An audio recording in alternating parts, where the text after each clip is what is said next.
Entonces, hoy día en esta clase sobre las 7a y 7b, vamos a ver los profetas mayores y menores, pero en esta ocasión, como dije anteriormente, vamos a ver solamente los profetas mayores. Los profetas mayores, ¿cuáles son? Los profetas mayores son Isaías, Jeremías, Lamentaciones, Ezequiel y Daniel, son 5, ¿ya? Entonces vamos a ir viendo cada uno de ellos para que podamos entender a generalidad. Nos vamos a especificar mucho, pero vamos a hablar del panorama general, cosa que ustedes después puedan leer y entender el contexto del libro, porque a veces leemos Ezequiel, Lamentaciones, pero no vemos el qué trasfondo o la generalidad del libro. Entonces, para mí es importante que ustedes puedan ver el panorama completo o general para que puedan, después ya cuando lean, saquen una predicación, puedan tener una visualización más general del libro, ¿ya? Entonces, empezamos con el libro de Isaías. El libro de Isaías empieza hablando sobre el mensaje de Isaías sobre la rebelión de Jerusalén. Este pueblo, recordemos que el pueblo de Dios por lo general venía a Dios, glorificaba a Dios, pero iba en un momento que los hombres en Jerusalén se olvidaban. Entonces, Isaías es la voz de Dios en juicio y en rebelión contra Israel, y que tendrá un alto costo, y que Dios iba a usar dos principales naciones para el castigo y el juicio de Israel, ya sea Asiria y Babilonia. Estos dos pueblos van a venir en contra de Jerusalén y van a hacer el juicio de Dios.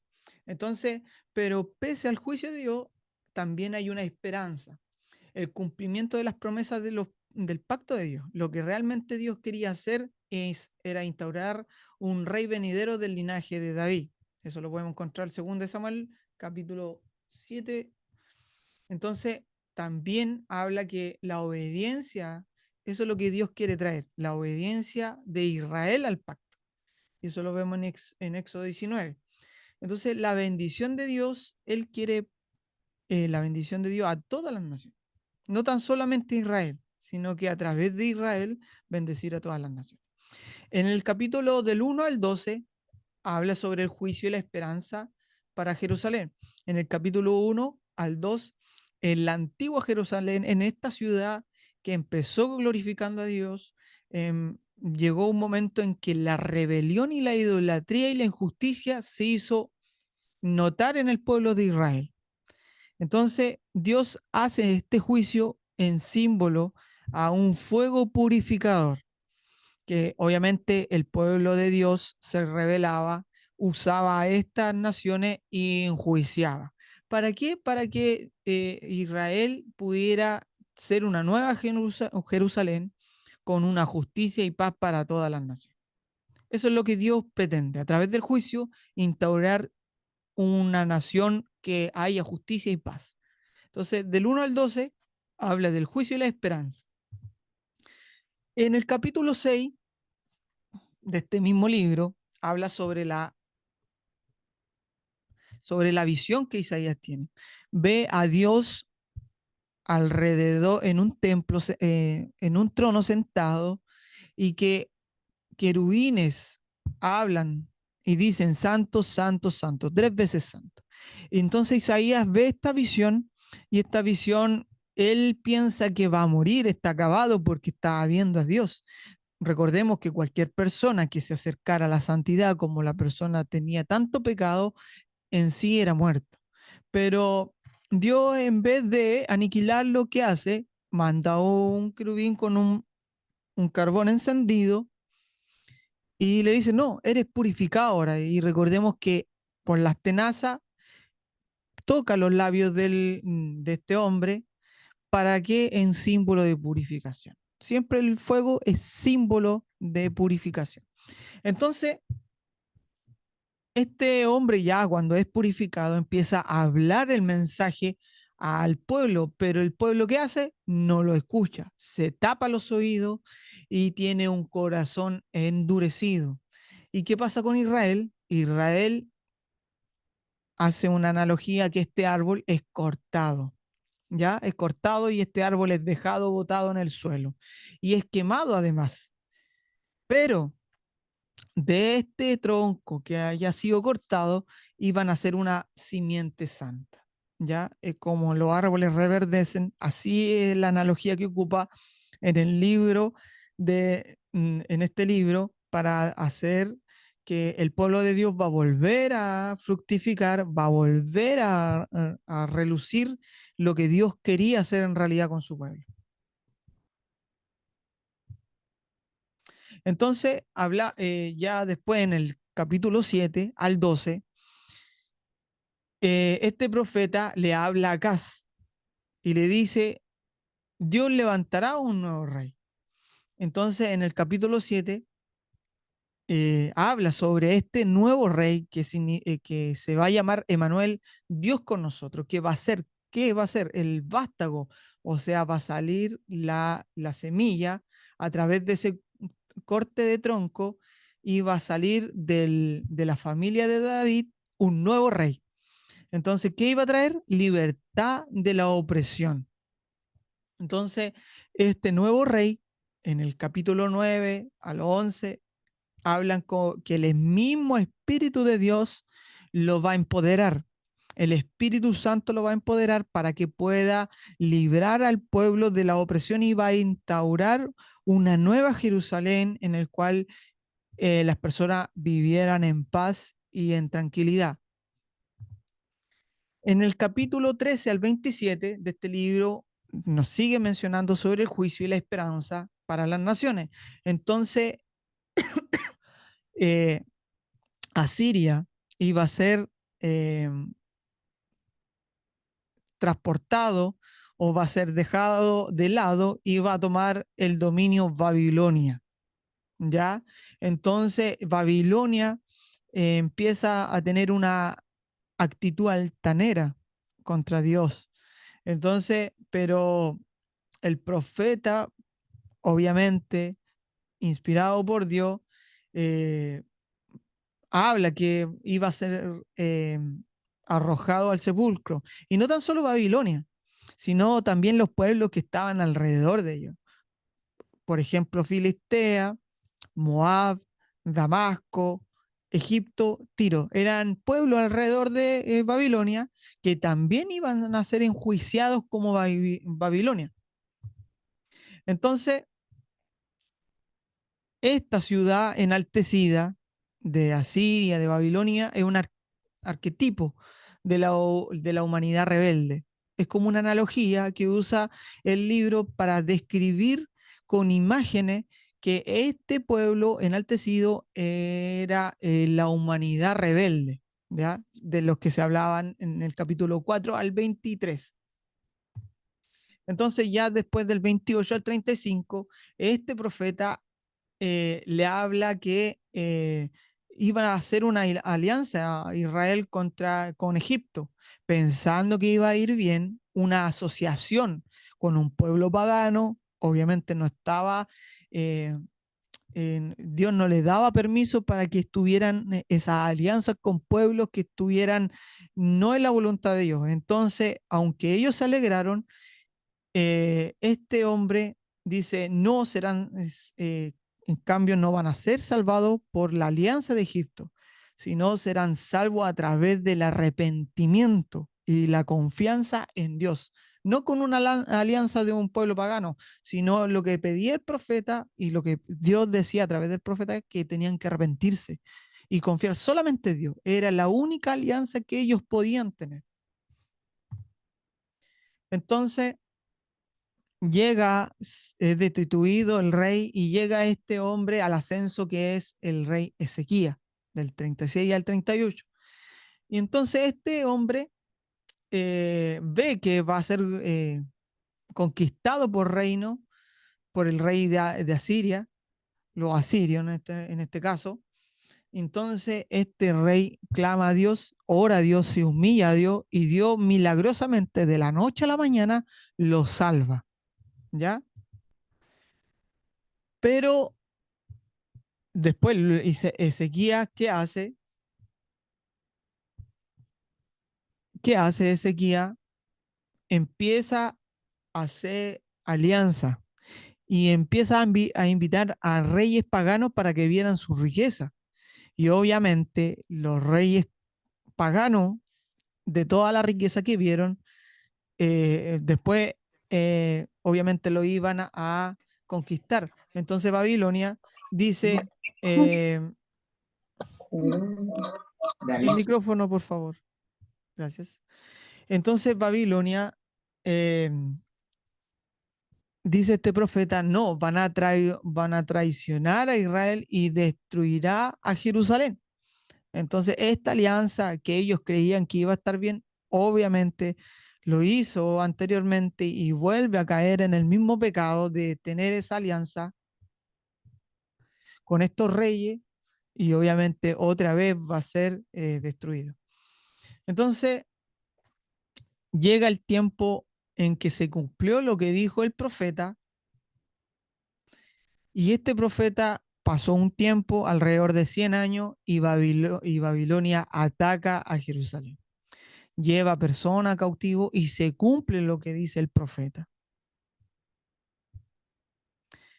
Y el 41 al 47 habla sobre la acusación que dicen ciertas personas en Israel, que Dios lo ha dejado solamente a su suerte y quizá el Señor no es Dios más poderoso porque ven que lo conquistan, ven que los pueblos son llevados, exiliados y hay una acusación, pero la respuesta de Dios que tiene Dios al pueblo de Israel dice que el exilio fue un juicio.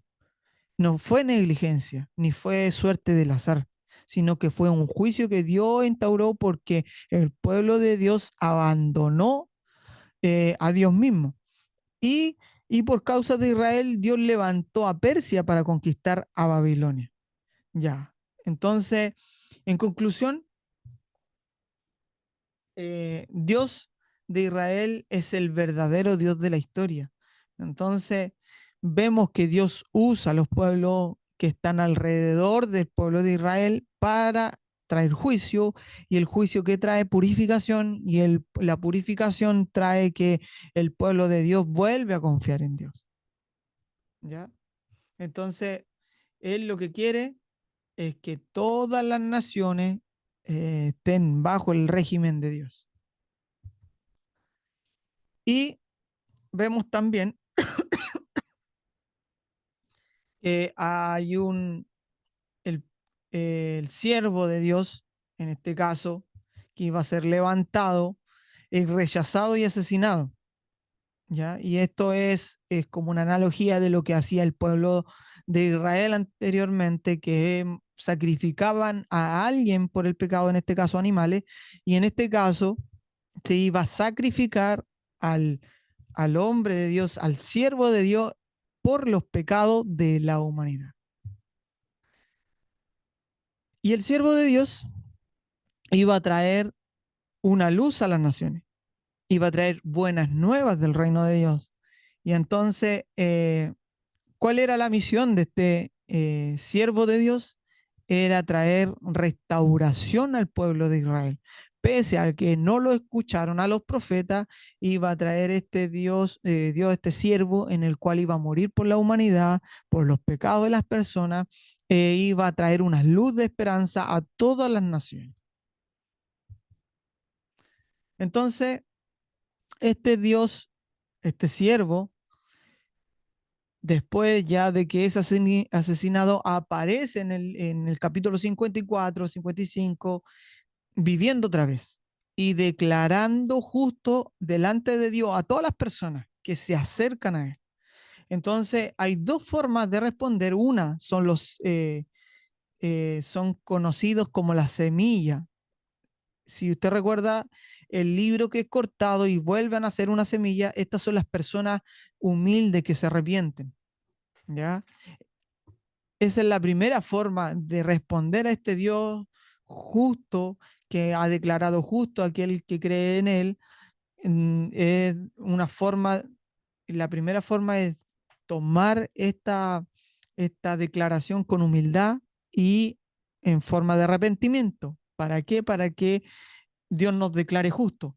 Y por otro lado están las personas que resisten y rechazan y no quieren a este Dios, no quieren a esta persona que puede declarar justo a una persona, y estos se conocen como las personas que son impías. Entonces, ¿quiénes heredan el reino de Dios en este capítulo del 59, 60 al 64?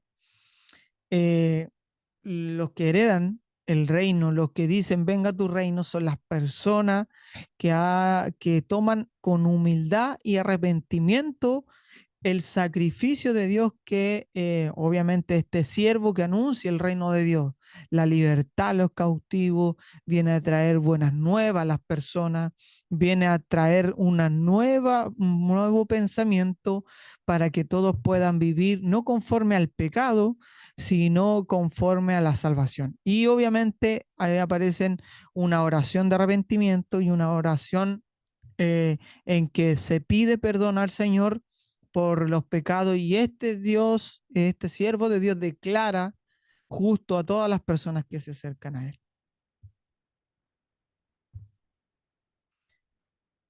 Por otro lado, el libro de Jeremías,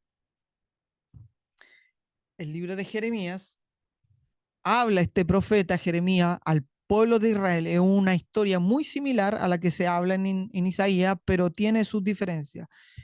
El pueblo de Jerusalén es corrompido y empieza a adorar imágenes, empieza a olvidarse de Dios, y se levanta este profeta usado por Dios para descubrir estos pecados. ¿Y qué pasa? Como siempre pasa en el pueblo de Israel, pasa que el pueblo de Jerusalén es conquistado, sus hombres y mujeres mueren y son llevados cautivos con cadenas, con grilletes, hacia el exilio. Entonces, después de 20 años de estar predicando, este hombre que es Jeremías, Dios le dice: compila todos tus sermones, tus poemas, tus ensayos, y redáctalos y escríbelo. Y entonces eh, Jeremías le dice a Baruch que escriba toda la historia de Jeremías y que las guarde en rollos. Entonces también este Baruch también escribe otra historia sobre Jeremías, y es usado para guardar los dichos de Dios y los 20 años de los sermones de Jeremías. Entonces, por un lado, Jeremías es llamado y como profeta a Israel, pero no tan solo a Israel, sino a las naciones. Entonces, para hacer juicio, para arrancar y para derribar las cosas, pero también como una voz de esperanza para plantar y edificar. Entonces Dios lo usa no tan solo en Israel, sino a las naciones. Y del capítulo del 1 al 24 hay una acusación y una advertencia para Israel. Entonces, la idea central es que Israel ha quebrantado el pacto. Este pueblo que se había enlazado con Dios quiebra los mandamientos, no obedece los mandamientos, y empieza una adoración a otros dioses. Entonces, esta adoración, Jeremías la llama adulterio. Obviamente el adulterio es cuando, ustedes bien saben, cuando hay un matrimonio, o el hombre o la mujer se mete con otra persona, tiene relaciones con otra persona, y eso es llamado adulterio. Ya, Dios usa esa analogía para decir que el pueblo de Israel estaba casado con Dios, estaba en un pacto como el matrimonio con Dios, pero la idolatría, el servir, el ofrendar, el buscar otros dioses, adorar imágenes, Dios lo mira como adulterio espiritual. Entonces, quebranta el pacto como el adulterio y se vuelve a esos dioses y sirve a esos dioses. Y como dije, la adoración es la idolatría, una idolatría como adulterio. Entonces también Jeremías hace esta acusación a los líderes y principalmente a los sacerdotes, los que servían en el templo, a los reyes que iban delante de un pueblo y a los profetas que Dios usaba para hablarle al pueblo. Hay esta acusación que son idólatras. Y de esta idolatría empieza la injusticia social contra la viuda, contra los huérfanos y contra los inmigrantes. Esta injusticia social, la cual obviamente estaba quebrando la ley de Dios.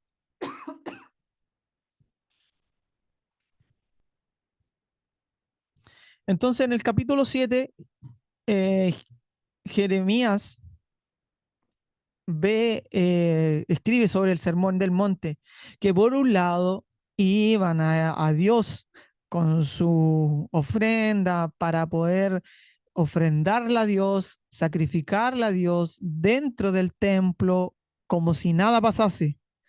Pero fuera del templo, ellos habían adoptado una práctica de quemar a sus niños, a sus hijos, a sacrificarlo a otros dioses. Entonces, eh, Dios iba a destruir su propio templo, el templo en que Dios adoraban, por esta falsedad, porque por dentro del templo hacían cosas buenas, pero afuera del templo se olvidaban de este pacto con Dios. Entonces, Jeremías dice, voy a usar al enemigo del norte para traer el juicio a esta nación. Entonces, en el capítulo 25, Babilonia destruirá a Jerusalén y exiliará a Israel por 70 años, ¿ya? Entonces, por haber quebrado los mandamientos, Dios manda a esta nación más grande a conquistar Jerusalén y tomarla cautiva. Entonces, este enemigo, Dios usa analogía del enemigo del norte, que es Babilonia, como la copa que va a ser derramada en el pueblo de Israel y en las naciones. Esta copa es símbolo de la justicia de Dios, que en esa justicia iba a usar a un rey malvado para traerle juicio a Israel y a las naciones. Y en el capítulo 26 al 45, este juicio de esperanza para Israel, Jeremías empieza a hablar a los líderes de Israel, pero aún así es rechazado. Le dicen que está loco, lo marginan, pero ¿cómo va Dios a querer eso? Pero lamentablemente los líderes estaban cegados, cegados por el mismo pecado y no y rechazan a Jeremías. Entonces, del 34 al 45 viene el asedio y la destrucción a Jerusalén, pero Jeremías es secuestrado y llevado a Egipto a la fuerza.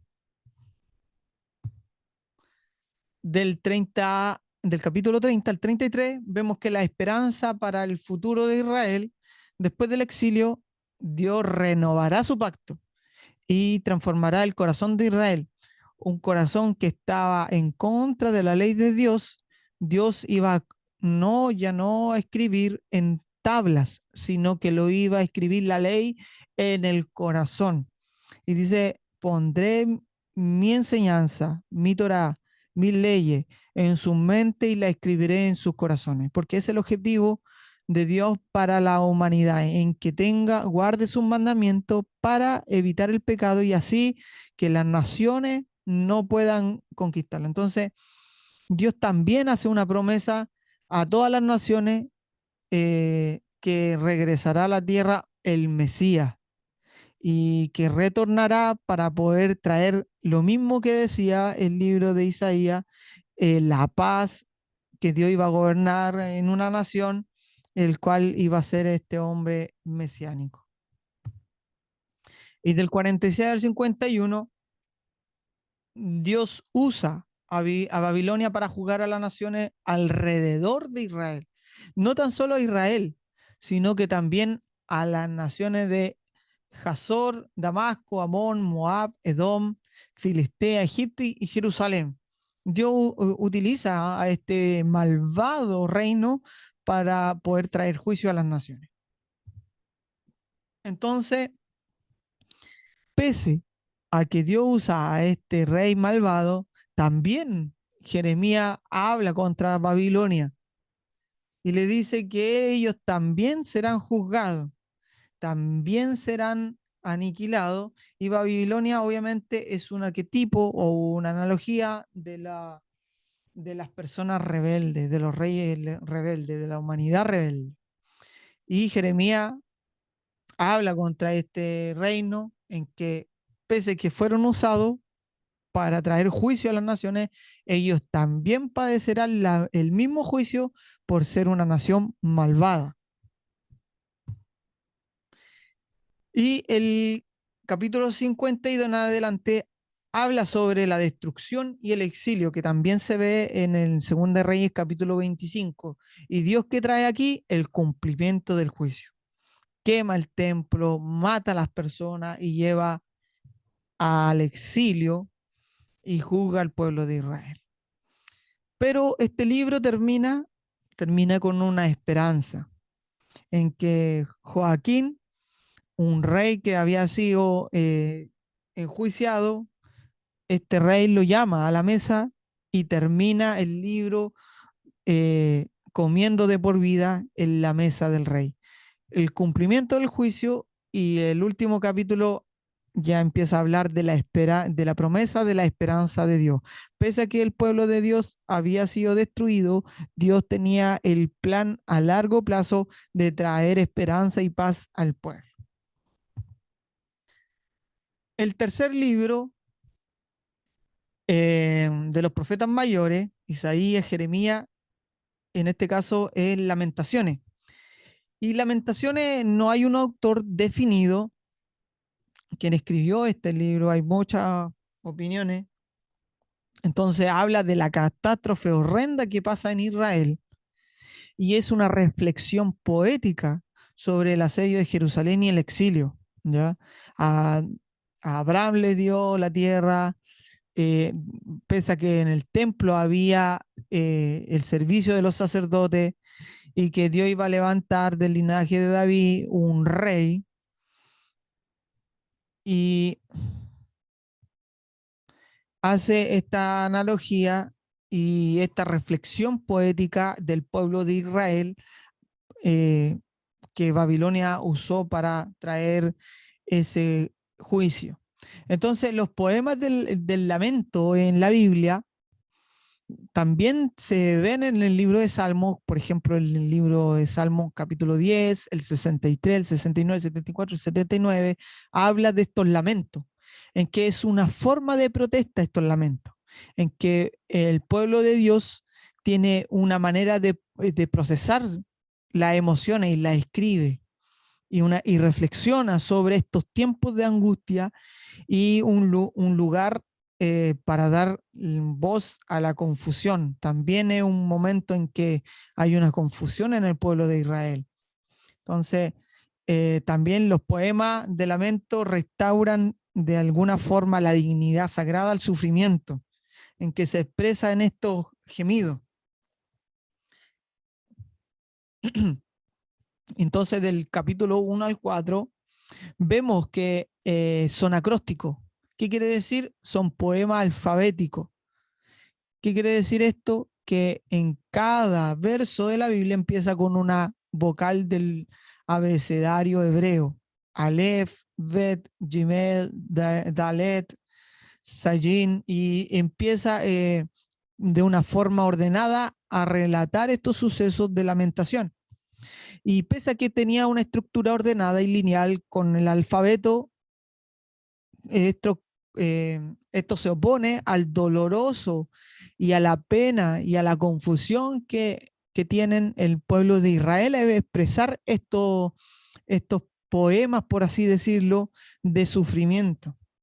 Entonces, en el primer capítulo vemos que Jerusalén es personificada en esta mujer, en esta viuda y relata la pena y la vergüenza de la señora Sión, por así decirlo, una analogía de Sión, de la ciudad. Dios la pone como una viuda que llama al Señor en su angustia y que obviamente la personifica en esta mujer. Y habla sobre la destrucción de la ciudad y de la muerte y relaciona los dolores que esa ciudad sufre con la muerte de un ser amado. Y el capítulo Dios habla sobre la ira divina, que no es lo mismo el enojo volátil, porque el hombre en sí puede explotar en ira, enojo de un momento a otro, pero esta ira divina no es volátil ni es de todo momento, sino que habla de la justicia de Dios al traer el juicio sobre esta nación, pero es una justicia de Dios no espontánea, sino que de acuerdo a los pecados que el pueblo de Dios hizo.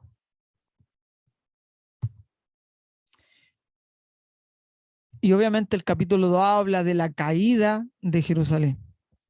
Y también habla que Dios es lento para irarse, pero juzgará de alguna u otra forma la maldad humana. Y el capítulo 3 habla sobre también una analogía sobre una persona que sufre, eh, que invoca al Señor y se humilla al Señor y que pronuncia unas palabras en el capítulo 3 del 22 al 24 que dice: el gran amor del Señor nunca se acaba y su compasión jamás se agota. Cada mañana se renuevan sus bondades, muy grande es su fidelidad. Por tanto digo, el Señor es todo lo que tengo, en Él esperaré. Entonces, en el capítulo 3 se hace una analogía después de este sufrimiento de una persona humillada que expresa su lamento al Señor y que se vuelve a Dios y que lamenta su condición de ropa andrajosa, de un espíritu humillado, de un espíritu de arrepentimiento. Mientras el capítulo 4, en el asedio de Jerusalén, habla sobre el pasado y el futuro del asedio. Por ejemplo, por un lado, los niños jugaban en las calles tranquilos, felices, viendo a sus padres, pero por otro lado, los niños en Jerusalén ya después pasaron, después del asedio, empezaron a pedir, a tener necesidad, empezaron a quedar botados en las calles. También las personas ricas que comían con esplendidez, que comían con este afán de celebración, ya después no podían comer lo que quisieran, sino que andaban recogiendo los alimentos en el piso porque habían quebrado los mandamientos de Dios.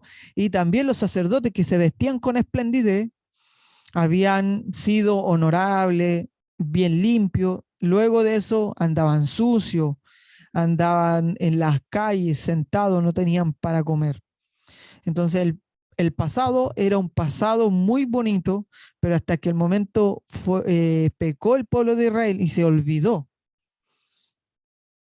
de Dios, hubo este asedio y hubo esta pobreza, hubo, si recuerda bien lo que pasó en la Segunda Guerra Mundial, donde eran matados judíos, pasó algo similar. Anterior tenían todo, después ya eran maltratados, martirizados, muertos, y esto Dios lo usaba como juicio a las naciones y sobre todo al pueblo de Israel, que tenía que tener un trato personal con él.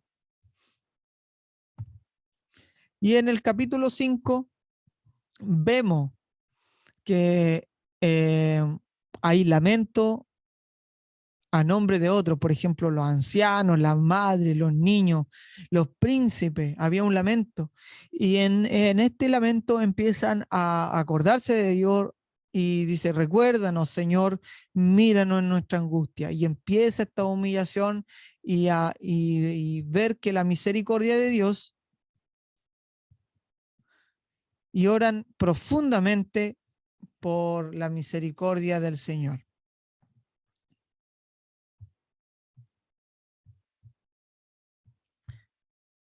Y el libro termina, el libro de Lamentaciones termina con una paradoja. Por un lado, hay una exaltación que dice, tú, Señor, reinas para siempre, en el capítulo 5. Pero por otro lado, ¿por qué te olvidas para siempre de nosotros y nos abandonas? O a no ser que no hayas desechado totalmente. Entonces, por un lado, hay una confianza que Dios reina para siempre, pero por otro lado, hay unas preguntas que si lo han desechado, lo ha desechado Dios para siempre. Y así termina el libro de Lamentaciones. El cuarto libro es el libro de Ezequiel.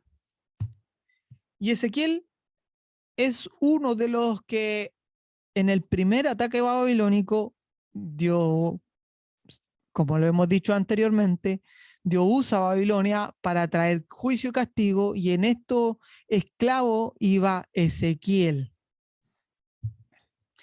Y Ezequiel estaba angustiado porque ya estaba cumpliendo los 30 años, y en los 30 años las personas que estaban dentro del pueblo del sacerdocio iban a ser sacerdote a los 30 años. Y cumple años, y él está angustiado en esta tierra que había sido preparado para las personas esclavas de Jerusalén. ¿Y qué pasa? Él ve una visión en cual hay querubines con cara de hombre, cara de león, cara de toro, cara de águila, soportando el trono de Dios. Y bajo estos seres unas ruedas.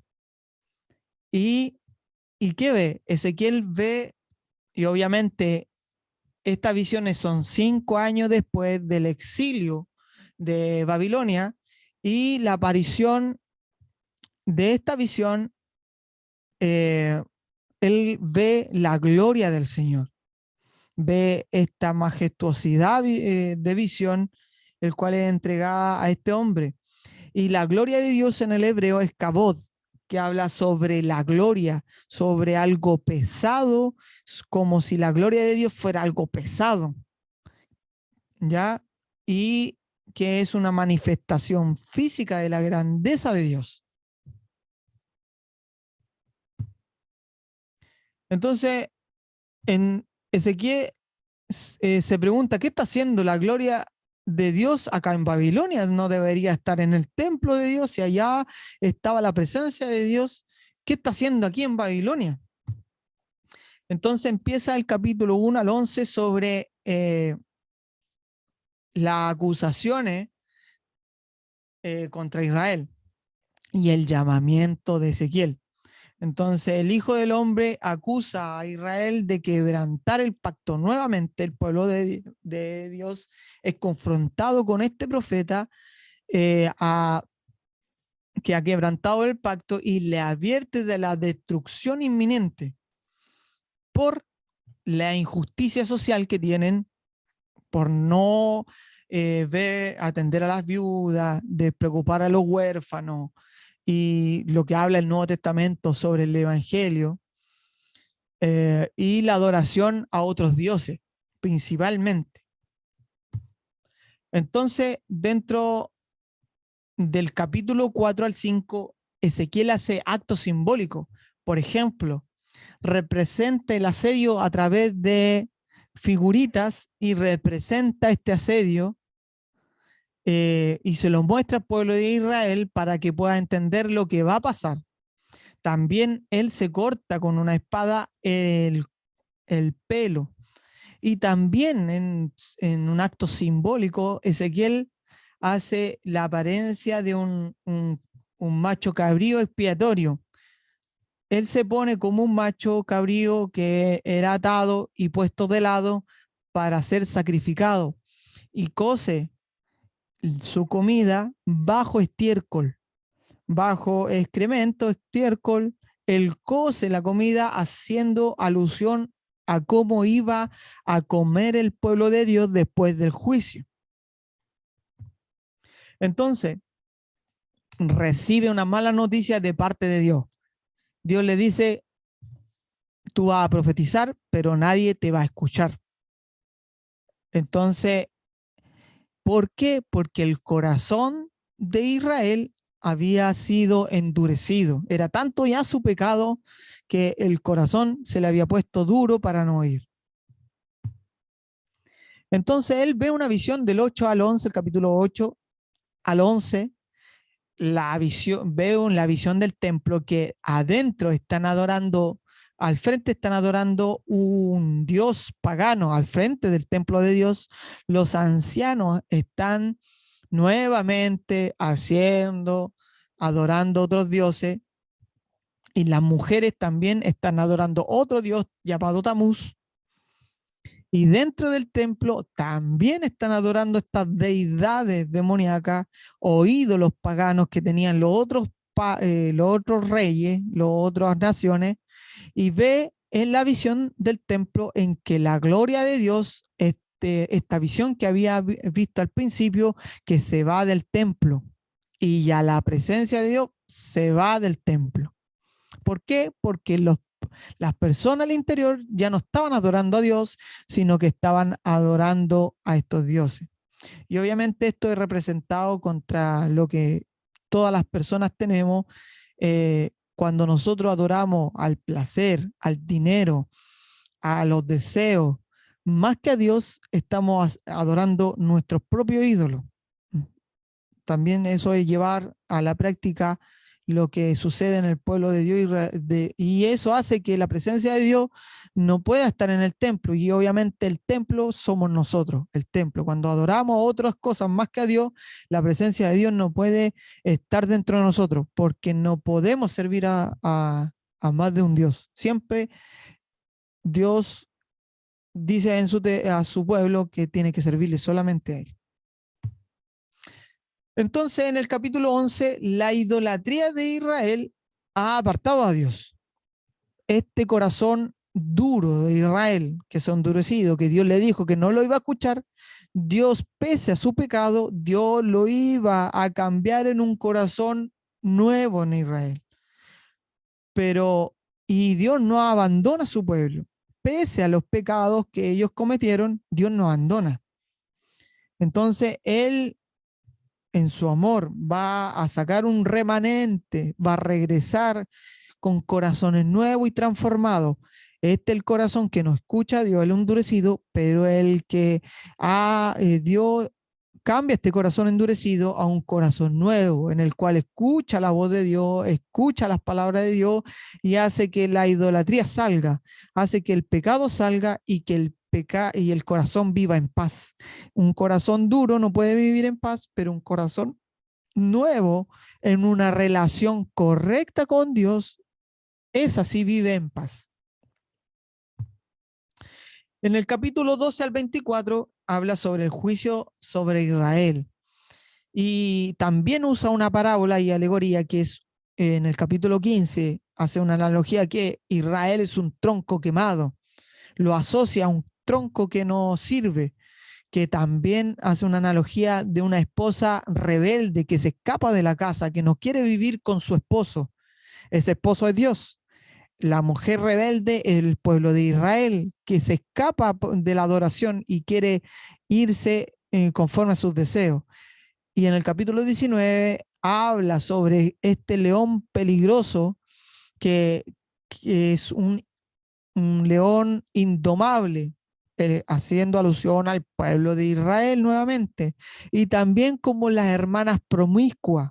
Habla en el capítulo 23 sobre hermanas que tienen promiscuidad sexual, que también Dios usa en analogía que el pueblo de Israel es de esa forma, que se rinden a sus placeres, no escuchan la voz de Dios, y hace esta analogía a Dios. Y también, aunque Dios habla en el capítulo 14, 18, 20, aunque saliera unas personas justas como Noé, Daniel y Job, y que clamaran a Dios, Dios ya tenía un juicio, porque ya su pecado había sido tanto que ya no había vuelta atrás. Quizá hubo un momento en arrepentimiento, pero ya su pecado fue tanto, tanto, que Dios lanzó un juicio merecido contra Israel. Y Dios empieza a ponerlo en balanza y a hacer su obra redentora de juicio. Entonces, en el capítulo 25 de este libro, al 32, habla sobre el juicio de las naciones. Este reino de Egipto y también de Tiro, que a sí mismos se ven como dioses, implacables, orgullosos. Este hombre habla y es usado por Dios para decir que viene Babilonia, Babilonia viene sobre ustedes y todos van a caer postrados a Babilonia. Estos reyes que se creían dioses iban a caer, iban a caer en manos de este rey despiadado. Y el capítulo 23 habla de que este profeta se encuentra a una persona y esta persona le cuenta que Jerusalén ha caído y se aterra este profeta, ¿ya?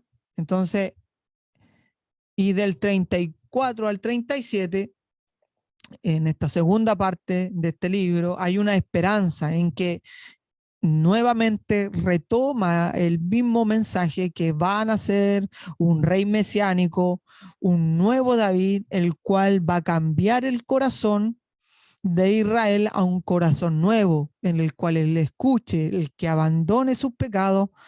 Y en el capítulo 37 ve este hombre el valle de los huesos secos, un valle lleno de huesos en el cual el Espíritu de Dios en forma de aire, de viento, toma estos huesos y hace que estos huesos vivan. Y después que tomen carne estos, estos esqueletos y tengan también piel. Y esto obviamente evoca a Génesis 2 de que Dios quiere crear eh, una, un aliento en las personas para que vivan. Y la única esperanza es que Dios renueve a lo humano para amar a Dios y a los demás. Esta renovación es a través del corazón. El corazón que cambia a Dios y inspira aliento de vida, el Espíritu de Dios, para poder amar a Dios y amar al prójimo. Y en el 38 al 39 habla sobre que Dios derrota la maldad entre las naciones y hace alusión a la maldad como a Gog, un reino antiguo que aparece en Génesis 10, pero también Dios destruye, eh, hace descripción de Gog y hace una descripción de los reyes de Tiro y de Egipto en esta analogía de maldad. Y también Gog se presenta como una analogía sobre la rebelión humana, del ser humano.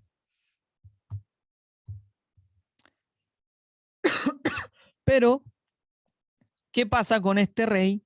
Este rey, Dios aparece en imágenes, relatos, en que Dios destruye a este pueblo primero por un terremoto, después con fuego y después lo destruye en el campo. Y estas escenas están llenas de simbolismo e imágenes acerca de la derrota final de Dios sobre la maldad, que sí o sí Dios siempre va a derrotar la maldad pese a que en algún momento crece, prolifera, se expande, quizá al justo lo encarcela, pero tarde o temprano Dios llega a enjuiciar sí o sí la maldad. Y en el capítulo 40 al 48, la esperanza para toda la creación. Entonces ve en esta visión un templo nuevo, en que él no lo entiende, pero el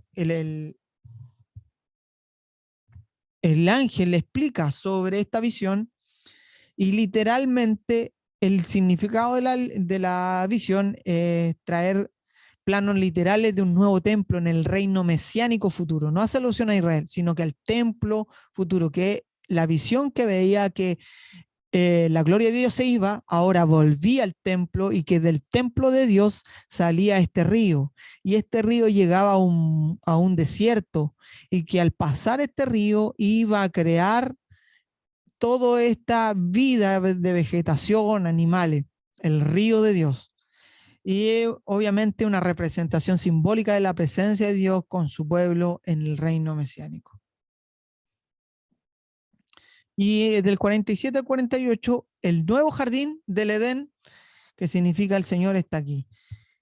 Dios hace la alusión de que va a volver, pese a la maldad, a crear vida, a crear paz, a traer estabilidad a través del reino mesiánico que iba a ser instaurado por Dios a través de Jesucristo. Y el último libro que vamos a ver hoy día, el libro de Daniel, como profeta mayores, por la extensión de los libros. Y el libro de Daniel, si usted bien recuerda que sobre el primer ataque de Babilonia también hay unas personas que son exiliadas, y dentro de ese exilio está Daniel, Ananías, Misael y Azarías, que es más conocido con Belsasar, Sadrach, Mesach y Abednego, son sus nombres, ¿ya? Pero llegan a este reino, le cambian el nombre para que tengan un nombre no de ya de la cultura hebrea, sino de la cultura babilónica. Y vemos que el capítulo 1 al 6 habla sobre Daniel y sus amigos, pero también del 7 al 12 habla sobre las visiones de Daniel. Visiones que se le relatan a Daniel. Daniel fue exiliado muy joven, pero tiene estas visiones ya cuando es adulto. Entonces vemos que el primer capítulo está escrito en hebreo, el capítulo 2 del 2 al 7 está en arameo, que es una lengua prima del hebreo, y del 8 al 12 vuelve a escribir en hebreo. Y vemos el primer capítulo en el cual reclutan a estos jóvenes y ven que estos jóvenes son muy inteligentes, que son principales, que son príncipes dentro de su pueblo, pero habla este capítulo de que no quieren comer la comida del rey porque está en contra de la Torá, en contra del Pentateuco, en contra de la ley de Dios. Comían cerdo, que eso era una abominación para el pueblo de Israel. Entonces, pese a la presión para abandonar su identidad judía, ellos quieren permanecer fiel a la enseñanza de la Torá, que no pueden comer este cerdo y en cambio comen legumbre.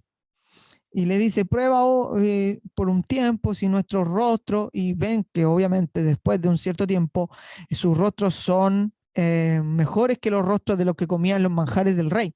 Entonces, después de esto, estos jóvenes son elogiados por el rey de Babilonia porque lo encuentran más sabio que los mismos sabios de Babilonia.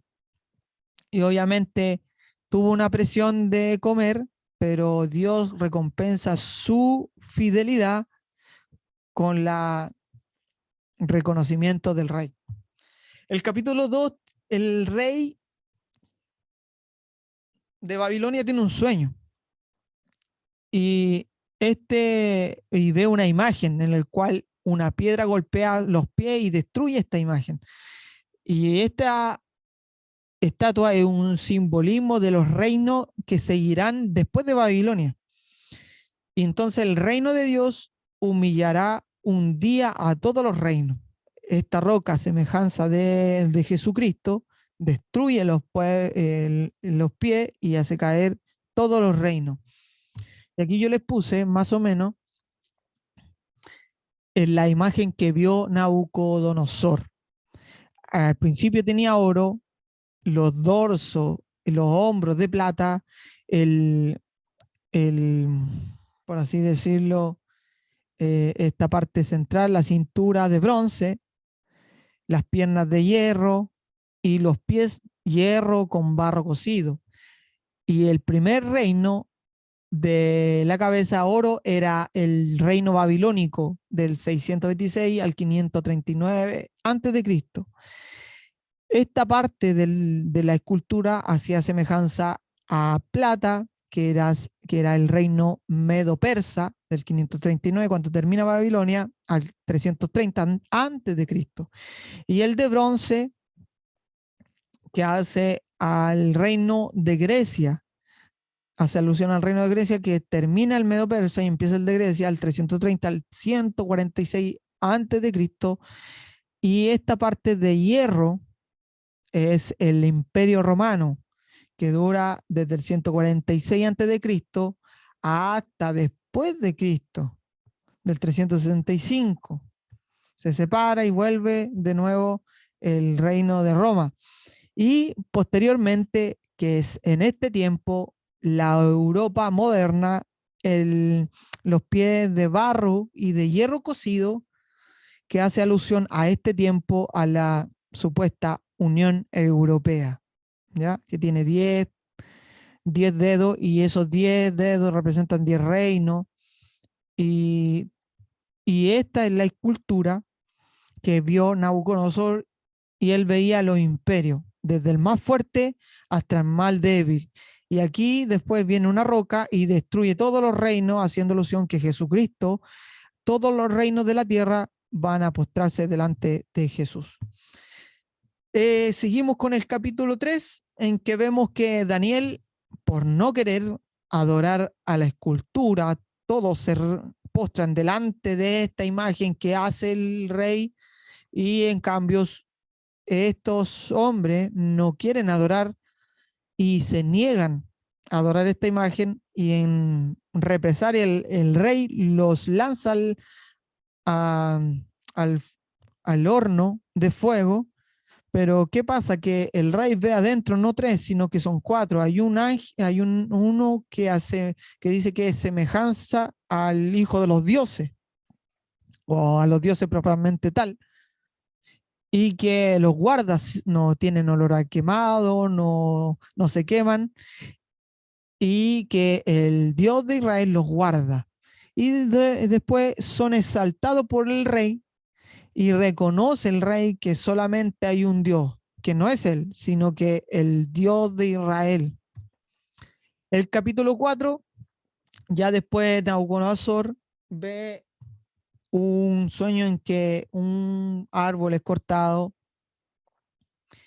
y él, el orgullo lo lleva a perder la mente, vive con las bestias del campo, come pasto y pierde su razón hasta el día en que se humilla Nabucodonosor y es restaurado como rey.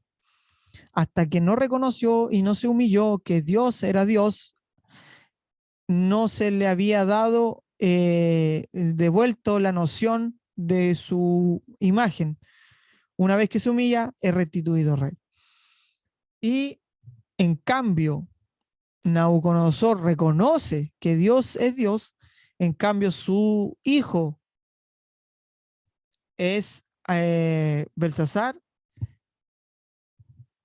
es asesinado. Es él orgullosamente saca las copas del templo de Dios y lo usa por cosas viles, pero ve una mano que escribe en un idioma que no sabe entender, Mene, Mene, Tekel, Uparsin, que ve una imagen y llama a Daniel, se lo interpreta, y la interpretación que le da en que su reino va a ser cortado. Y luego ese mismo día, otro reino viene y lo asesina. Por un lado, el papá reconoció humildemente y fue restituido, pero en cambio su hijo no reconoció con humildad y fue asesinado. Entonces, vemos que la imagen de lo humano es una imagen real de Dios. Y estas imágenes aparecen en el Génesis 1, Génesis 2, cuando Dios hace al ser humano, y también en el Salmo 8.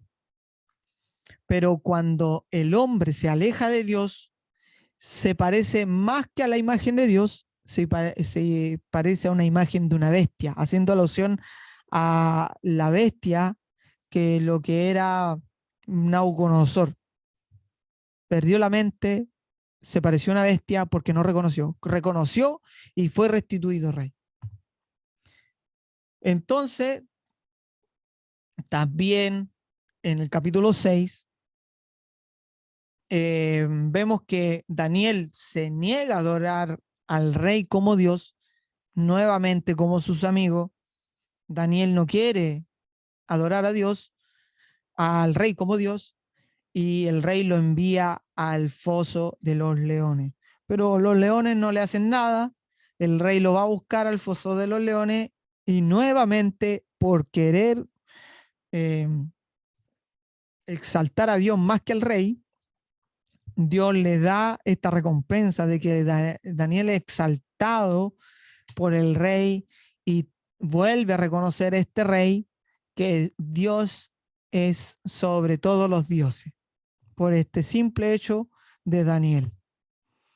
Y el capítulo 7 ve Daniel en sueño una imagen que simbolizan los reinos, imágenes de bestias que simbolizan a reyes, y sobre una bestia más grande todavía que tiene cuernos, y cuernos significan reyes que se exaltan a sí mismos y que son enemigos de Dios, y que hace analogía también que el hijo del hombre que va a ser pisoteado como símbolo del pueblo de Dios por esta bestia, luego el anciano de días que aparece en este sueño restituye al Hijo de Dios eh, en su puesto como un trono al lado de él y manda al fuego a esta bestia simbolizando al rey y a la maldad. El capítulo 8 es una segunda visión en que ve a un carnero y a un macho cabrío, que simboliza los imperios medio persa y el imperio griego. El rey malvado que ataca a Jerusalén, que se exalta a sí mismo, es símbolo de este cuerno, que se exalta a sí mismo, pero es destruido por Dios. El capítulo 9 hace Daniel una oración. Entonces recuerda el texto, vuelve al texto de Jeremías 25, en cual Daniel le pregunta, ¿hasta cuándo van a ser, Señor, estas visiones, este exilio? Y el exilio, según Jeremías 25, dura 70 años, pero le aparece un ángel que por culpa del pecado de Israel, ese exilio ya no va a ser 70 años, sino que va a ser 7 veces 70, que va a ser 490 años. Estaba a punto de cumplirse los 70 años, pero debido al pecado de Israel, Dios le prolongó 7 veces más la opresión y el exilio a 490 años. Del capítulo 10 al 12 vemos la tercera visión en que aparece este reino de Persia, de Grecia y todos los reinos, haciendo alusión a que irían para gobernar Israel, pero una vez más iba a ser aniquilado este rey. Y en sí, los puntos de Daniel o un patrón, siempre vemos que los seres humanos, cuando no reconocen a Dios en su vida, se parecen a las bestias, como Nabucodonosor perdió por no reconocer. Pero también hay una promesa en este libro y en todos los libros que hemos visto en que un día Dios confrontará a la bestia y rescatará su mundo y lo va a volver mientras reconozca humildemente que solamente hay un Dios. Dios ya va a restituir no en una bestia, sino que en una imagen a lo que Dios quería hacer en el huerto del Edén, o una persona que gobernara y haciendo alusión al reconocimiento del reino de Dios en la vida de las personas. Y para finalizar, Daniel nos motiva a tener esperanza, a tener esa fidelidad con Dios. Y vemos que en todos los libros, el patrón que siempre se pasaba, que el pueblo de Israel pecaba, era enjuiciado por un pueblo extranjero, y Dios, ¿qué hacía? Traía juicio, pero ese juicio era como un fuego purificador. ¿Para qué? Para que el pueblo de Dios se volviera. Y lo vimos anteriormente en la clase, que era como un círculo vicioso. Pecaba, Dios usaba un reino, Dios humillaba, se arrepentía el pueblo de Dios y volvía a Dios a instaurar la paz y la tranquilidad.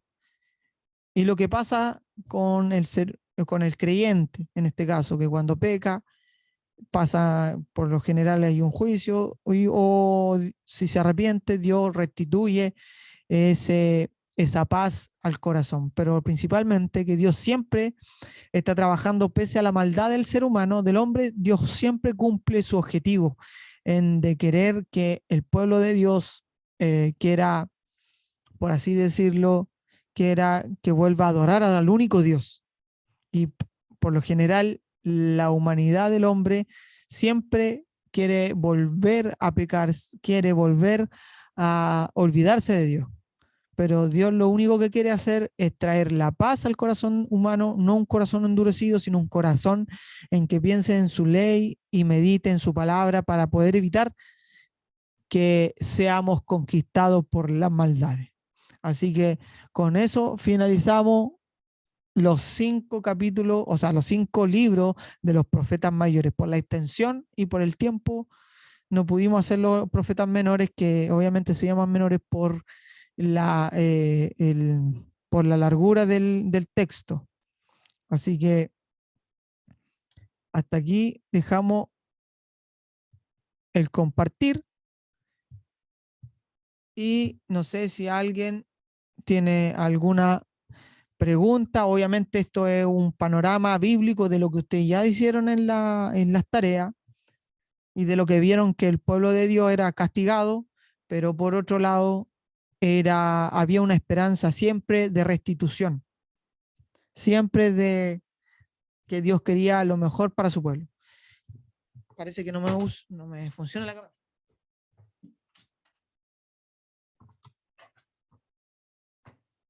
Así que eso serían los 5 profetas mayores, y un panorama bíblico para que ustedes en algún momento, cuando tengan que predicar, ya puedan saber en panorama general lo que ha sido la Biblia. No sé si alguien tiene alguna acotación, algo que decir, ya para ir finalizando ya esta clase.